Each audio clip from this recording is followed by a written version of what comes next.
കുറച്ച് ദിവസമായി വീഡിയോസൊക്കെ അപ്ലോഡ് ചെയ്തിട്ട് എക്സാം ഒക്കെ കഴിഞ്ഞതിന് ശേഷം എന്താ ചെയ്യേണ്ടത്, എവിടുന്നാ തുടങ്ങേണ്ടതെന്നും കാര്യമായിട്ട് മനസ്സിലാവുന്നില്ല. കാരണം ഞാൻ ഈ സൈലത്തിൽ ജോയിൻ ചെയ്യാൻ വേണ്ടിയിട്ട് കുറച്ച് ലേറ്റ് ആയ കാരണം എനിക്ക് ഒരുപാട് പെൻഡിങ്സ് ഉണ്ട്. ആൻഡ് ഞാൻ എൻ്റെ മെൻറ്ററിൻ്റെ അടുത്ത് ചോദിച്ചപ്പോൾ മിസ് എൻ്റെ അടുത്ത് പറഞ്ഞിട്ടുണ്ടായത് പുതിയ ടോപ്പിക്സ് എടുക്കുന്നതിനനുസരിച്ച് ക്ലാസ് കണ്ട് പോകാനാണ്. പെൻഡിങ് ആയ ചാപ്റ്റേഴ്സ് പിന്നീട് കംപ്ലീറ്റ് ചെയ്തോ എന്ന് പറഞ്ഞു, എക്സ്ട്രാ ടൈം എടുത്തിട്ട്. അപ്പം ഞാനങ്ങനെ നോക്കിയിട്ട് എനിക്കത് നന്നായിട്ട് ഫോളോ ചെയ്യാൻ പറ്റുന്നില്ല. അതുകൊണ്ട് മിസ് എൻ്റെ അടുത്ത് വേറൊരു കാര്യം കൂടെ സജസ്റ്റ് ചെയ്ത് എന്താണെന്ന് വെച്ചാൽ, നമുക്ക് ഈ എക്സാംസ് ഒക്കെ വരുമല്ലോ, ഗ്രാൻഡ് ടെസ്റ്റ്, പിന്നെ GIB എക്സാം, അതൊക്കെ വരുമ്പം ആ ഒരു ടോപ്പിക്ക് നോക്കിയിട്ട് ആ ഒരു ടോപ്പിക്കിൻ്റെ ക്ലാസ്സസ് കംപ്ലീറ്റ് ആയിട്ട് കണ്ട് കവർ ചെയ്ത് പഠിച്ച് പോവുക. അപ്പോൾ ആ ഒരു എക്സാം നമുക്ക് നല്ല രീതിയിൽ ആ ഒരു എക്സാംസ് അറ്റംപ്റ്റ് ചെയ്യാൻ പറ്റും. ആൻഡ് അത് കഴിഞ്ഞ ചാപ്റ്റേഴ്സിൻ്റെ ഓർഡറിൽ തന്നെ കംപ്ലീറ്റ് ചെയ്ത് പോവുക എന്നുള്ളതാണ് എൻ്റെ അടുത്ത് പറഞ്ഞ വേറൊരു ഓപ്ഷൻ. അപ്പം ഞാൻ ഈ സെക്കൻഡ് ഓപ്ഷൻ പോലെ കംപ്ലീറ്റ് ചെയ്ത് പോകാമെന്ന് വിചാരിച്ച്. ആൻഡ് അതുകൊണ്ട് തന്നെ ഞാൻ ലൈവ് ക്ലാസ് അറ്റൻഡ് ചെയ്യാറില്ല. ലൈവ് ക്ലാസ് അറ്റൻഡ് ചെയ്യാൻ വേണ്ടി പോയപ്പോൾ ഒരുപാട് ടൈം കൺസ്യൂമിങ് ആണെന്ന് മനസ്സിലായി. പിന്നെ എനിക്ക് ഈ ലൈവ് ക്ലാസ്സിലുള്ള കാര്യങ്ങൾ നമുക്ക് അറിയുന്ന കാര്യങ്ങളാണെങ്കിൽ നമുക്ക് 2x ഇട്ടിട്ട് കാണാം. റെക്കോർഡഡ് വീഡിയോ ആണെങ്കിൽ ലൈവ് ക്ലാസ്സിൽ ഇരിക്കുമ്പോൾ അത് അതേപോലെ നമ്മൾ ഫോളോ ചെയ്യേണ്ടി വരില്ലേ. അതുകൊണ്ട് നന്നായിട്ട് ടൈം പോകുന്നതായിട്ട് ഫീൽ ചെയ്തിട്ടുണ്ട്. അതുകൊണ്ട് ഞാൻ റെക്കോർഡഡ് സെഷനാണ് മോസ്റ്റ്ലി പ്രിഫർ ചെയ്യാറ്. അങ്ങനെ ഇന്ന് രാവിലെ തന്നെ ടു ഡു ലിസ്റ്റൊക്കെ സെറ്റ് ചെയ്തു. ടു ഡു ലിസ്റ്റിൽ ഞാൻ ഈ 3 വീഡിയോസ് എന്ന് പറഞ്ഞത് 3 ഡേയ്സിലുള്ള വീഡിയോസാണ്. അതിപ്പോൾ ലൈവിൻ്റെ റെക്കോർഡ് കാണുകയാണെങ്കിൽ ഫുൾ വീഡിയോസ് ആയിരിക്കും, അല്ലെങ്കിൽ പേൾ വീഡിയോസ് ആണെങ്കിൽ ഡേ കൊടുത്തിട്ടുണ്ടാവും അവിടെ. അതൊക്കെ ചെറിയ വീഡിയോസ് ആയിരിക്കും. ചെറിയ വീഡിയോസാണ് പേൾ വീഡിയോസിൽ അപ്ലോഡ് ചെയ്യാറ്. അതുകൊണ്ട് തന്നെ എനിക്ക് കുറച്ചുകൂടെ നന്നായിട്ട് തോന്നുന്നത് ഈ ചെറിയ വീഡിയോസാണ്, പെട്ടെന്ന് കണ്ട് തീരുന്ന പോലെ തോന്നാറുണ്ട്. അതുകൊണ്ട് ഞാൻ പേൾ വീഡിയോസാണ് അധികം കാണാറ്. ആൻഡ് അത് അത്രയും ബോറടിപ്പിക്കാറില്ല.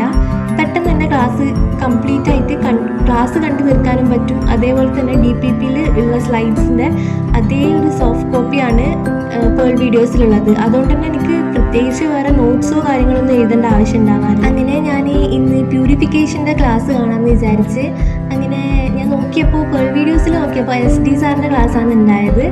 പിന്നെ എനിക്ക് ഈ സാറിൻ്റെ ക്ലാസ് ഭയങ്കര ഇഷ്ടമാണ്. നല്ലൊരു സ്റ്റോറി പറഞ്ഞു പോകുന്ന പോലെയാണ് സാറിങ്ങനെ കെമിസ്ട്രിയുടെ ഒക്കെ ക്ലാസ് എടുക്കാറ്. ബോറടിപ്പിക്കാണ്ട് തന്നെ നല്ല രീതിയിൽ കാര്യങ്ങളൊക്കെ മനസ്സിലാവാറുണ്ട് സാറിൻ്റെ ക്ലാസ് കാണുമ്പോൾ. പിന്നെ ഓർഗാനിക് ഒക്കെ ഞാൻ ഈ നോമൻക്ലേച്ചറൊക്കെ സാറിൻ്റെ ക്ലാസ് കണ്ടിട്ടുണ്ടായി. അതിൽ നല്ല അടിപൊളിയായിരുന്നു. അതുകൊണ്ട് തന്നെ പ്യൂരിഫിക്കേഷൻ സാറിൻ്റെ ക്ലാസ് തന്നെ കാണാമെന്ന് വിചാരിച്ച്.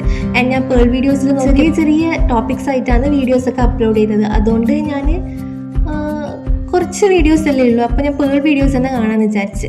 പെട്ടെന്ന് വീഡിയോസ് കണ്ട് തീരുന്നുമുണ്ട്, അത് നന്നായിട്ട് മനസ്സിലാവുന്നുമുണ്ട്. പ്യൂരിഫിക്കേഷൻ പിന്നെ ചെറിയൊരു ചാപ്റ്റർ അല്ലേ. പ്യൂരിഫിക്കേഷൻ്റെ ചാപ്റ്ററും നോമൻക്ലേച്ചറും കൂടെ കമ്പൈൻ ചെയ്തിട്ടാണ് ഒരു ചാപ്റ്റർ പോലെ ആക്കിയിട്ട് നമ്മൾ DPPയിൽ കൊടുത്തിട്ടുള്ളത്.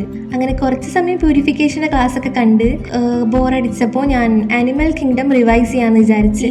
ഈ ഒരു ചാപ്റ്ററിൽ ഒരുപാട് ഫൈലംസ് ഒക്കെ ഉള്ളതുകൊണ്ട് തന്നെ എനിക്ക് ഇടയ്ക്കിടയ്ക്ക് ഇത് റിവൈസ് ചെയ്തുകൊണ്ടിരിക്കേണ്ടി വരും. കാരണം പെട്ടെന്ന് ഇതിൻ്റെ അടുത്ത് മറന്നു പോകും. ഈ ഒരു ഫൈലംസ് ലാസ്റ്റിലോട്ടുള്ള ഈ കോഡേറ്റ്സിൻ്റെ പാർട്സ് ആയാലും എല്ലാം പെട്ടെന്ന് മറന്നു. പിന്നെ ഒരുപാട് എക്സാമ്പിൾസ് ഒക്കെ ഉണ്ടല്ലോ ഇതിനകത്ത്. അതുകൊണ്ട് ഇത് ഇടയ്ക്കിടയ്ക്ക് ഇങ്ങനെ റിവൈസ് ചെയ്തുകൊണ്ടിരിക്കും. പിന്നെ ഈ ഒരു ചാപ്റ്റർ ഇങ്ങനെ എനിക്കുള്ള പ്രശ്നം എന്താണെന്ന് വെച്ചാൽ, ഞാൻ ഈ NCERT വായിച്ചു പോകുമ്പം എനിക്കിത് നല്ല ടോപ്പിക്സൊക്കെ നല്ല ഈസി ആയിട്ട് തോന്നാറുണ്ട്. പക്ഷേ ക്വസ്റ്റ്യൻസ് ചെയ്യാൻ എടുക്കുമ്പോൾ ഇത് എല്ലാ ഫയലും കൂടെ കമ്പൈൻ ചെയ്തിട്ട് ഒരു സ്റ്റേറ്റ്മെൻറ്റ് അല്ലെങ്കിൽ അസേർഷൻ റീസൺ ടൈപ്പ് ക്വസ്റ്റ്യൻസ് വന്നിട്ട് ഉള്ളതെങ്കിൽ എനിക്കത് ചെയ്യാൻ കുറച്ച് ബുദ്ധിമുട്ടായിരിക്കും. കാരണം ഇത് ഒരുപാട് ഫൈലംസ് ഒക്കെ ഉള്ളതുകൊണ്ട് എനിക്കിത് ഏതിനകത്തുള്ളതാണെന്നത് ഒരുപാട് ഡൗട്ടായിട്ട് അതങ്ങനെ മാറിപ്പോവാറുണ്ട്. അതുകൊണ്ട് ഈ ഒരു ചാപ്റ്റർ ഞാൻ ഇടയ്ക്കിടയ്ക്ക് റിവൈസ് ചെയ്ത് പോകാറുണ്ട്. NCERTൻ്റെ ഓരോ ലൈൻസും ഇങ്ങനെ വായിക്കുമ്പോൾ അത് ഓരോ ലൈൻസും ബൈ ഹാർട്ടാണെന്ന് നമുക്ക് തോന്നും. പക്ഷേ ക്വസ്റ്റ്യൻസ് ചെയ്യുമ്പോൾ അത് ക്ലിക്കാവില്ല. കാരണം എത്ര വായിച്ചിട്ടും എനിക്ക് ഈ ഒരു ചാപ്റ്റർ സെറ്റ് ആവുന്നില്ല. ഈ ഒരു ചാപ്റ്ററിന് മാത്രം എനിക്ക് ഇതേപോലത്തെ ഒരു പ്രശ്നമുള്ളത്. പിന്നെ ഫോട്ടോസിന്തസിസ് ഉണ്ടായിരുന്നു ഇതേപോലെ ഒരു പ്രശ്നം. അപ്പോൾ ഈ ഒരു ചാപ്റ്റേഴ്സ് ഞാൻ ഇടയ്ക്കിടയ്ക്ക് ഇങ്ങനെ റിവൈസ് ചെയ്യും. ഇടയ്ക്കിടയ്ക്ക് എന്ന് പറഞ്ഞാൽ 2 ആഴ്ച കൂടുമ്പോൾ എന്തായിട്ട് റിവൈസ് ചെയ്യും. കാരണം അല്ലെങ്കിൽ ഇത് എനിക്കറിയില്ല, ഈ ഒരു ഫൈലംസ് ഒക്കെ വരുമ്പോൾ ടോട്ടലി അങ്ങോട്ടേക്ക് മാറിപ്പോകുന്ന പോലെ.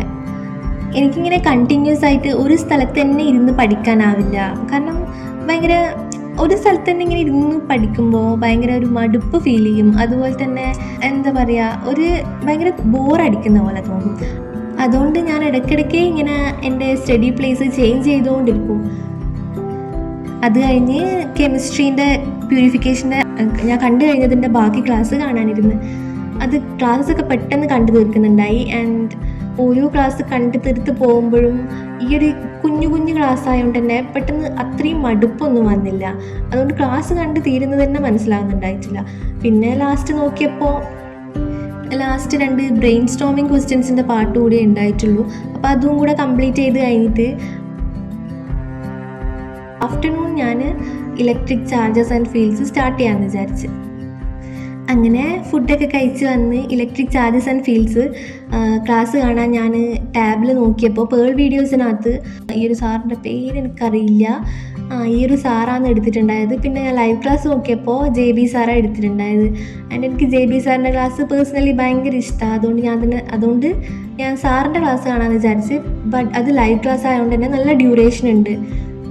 എന്നാലും കുഴപ്പമില്ല, ഞാൻ JB സാറിൻ്റെ ക്ലാസ് ആയതുകൊണ്ട് അത് തന്നെ കാണാമെന്ന് വിചാരിച്ച് അങ്ങനെ ലൈവ് ക്ലാസ് കാണാനിരുന്നു. 8 പാർട്ടാണ് ടോട്ടൽ ഇതിനകത്തുള്ളത്. ഫസ്റ്റ് പാർട്ട് തൊട്ടേ കാണണം. പിന്നെ ഫസ്റ്റിലൊക്കെയുള്ള ഓരോ കാര്യങ്ങളൊക്കെ എനിക്ക് അറിയുന്ന കാര്യമായതുകൊണ്ട് ഞാൻ ടൈം ലൈൻ വെച്ചിട്ട് അതിലുള്ള ഇത് ജസ്റ്റ് ഒന്ന് വായിച്ച് പോയി. പിന്നെ DPPയിലും ഉള്ളത് ഇങ്ങനെ സാറ് ക്ലാസ് എടുക്കുമ്പോൾ ഇങ്ങനെ എനിക്ക് മനസ്സിലാകുന്നതൊക്കെ ഞാൻ വായിച്ച് പോയി, ക്വസ്റ്റ്യൻസൊക്കെ ഇങ്ങനെ ചെയ്ത് നോക്കി. അപ്പോൾ സാറ് പറയുന്ന ഒരുപാട് കാര്യങ്ങൾ അറിയുന്നതാണ്. എന്നാലും ഞാൻ പേൾ വീഡിയോസ് കാണാൻ നിൽക്കാതെ ഇത് തന്നെയാണ് കാണുന്നത്. പിന്നെ വേറെ അറിയാത്ത ടോപ്പിക്സ് വരുമ്പം ഞാൻ സ്കിപ്പ് ചെയ്യാണ്ട് 2xൽ ഇട്ടിട്ടാണ് കാണുന്നത്. കാരണം ഏതെങ്കിലും ഒരു പോയിന്റ് മിസ്സായിപ്പോയാൽ പിന്നെ അത് കിട്ടില്ലല്ലോ. അതുകൊണ്ട് ഞാനിങ്ങനെ 2xൽ ഇട്ടിട്ടാണ് കാണുന്നത്. അത് കഴിഞ്ഞ് ഞാൻ ആനിമൽ കിങ്ഡത്തിൻ്റെ ക്വസ്റ്റ്യൻസ് അത് ചെയ്ത് നോക്കിയിട്ടുണ്ടായി. നമ്മളെ മെറ്റീരിയൽസിലെ ക്വസ്റ്റ്യൻസ് തന്നെയാണ് ചെയ്ത് നോക്കിയിട്ടുള്ളത്. ആൻഡ് കുറച്ച് പേരൊക്കെ എൻ്റെ അടുത്ത് ചോദിച്ചിട്ടുണ്ടായി ഏതൊക്കെ മെറ്റീരിയൽസാണ് യൂസ് ചെയ്യുന്നതെന്ന്. അത് ഞാൻ വേറൊരു വീഡിയോയിൽ ചെയ്യാമെന്ന് വിചാരിച്ച്. മെറ്റീരിയൽസിലെ ക്വസ്റ്റ്യൻസ് ഒക്കെ ഞാൻ ചെയ്ത് കഴിഞ്ഞ ക്വസ്റ്റ്യൻസ് തന്നെയാണ്. ബട്ട് ഞാനതൊന്നുകൂടെ ക്വസ്റ്റ്യൻസ് വീണ്ടും ചെയ്തു നോക്കുകയാണ്. കാരണം എത്ര ചെയ്തിട്ടുണ്ടെങ്കിലും എനിക്ക് ആനിമൽ കിങ്ഡത്തിലെ ക്വസ്റ്റ്യൻസ് തീരെ സെറ്റ് ആവാറില്ല. അതുകൊണ്ട് ഞാൻ ഇടയ്ക്കിടയ്ക്ക് ഈ ക്വസ്റ്റ്യൻസ് തന്നെ ചെയ്തുകൊണ്ടിരിക്കും. അങ്ങനെ ഇതിലെ കുറച്ച് ക്വസ്റ്റ്യൻസ് കൂടെ ചെയ്തിട്ട് ജസ്റ്റ് ഒരു ഫസ്റ്റ് പാർട്ടിലെ ക്വസ്റ്റ്യൻസ് മാത്രമേ ചെയ്തിട്ടുള്ളൂ. നമുക്കിത് ഓരോ പാർട്ടായിട്ടാണ് ക്വസ്റ്റ്യൻസ് ഉണ്ടാവാറുള്ളത്. അതിൽ ലെവൽ 1 മാത്രമേ ഞാനിപ്പോൾ ചെയ്ത് നോക്കിയിട്ടുള്ളൂ.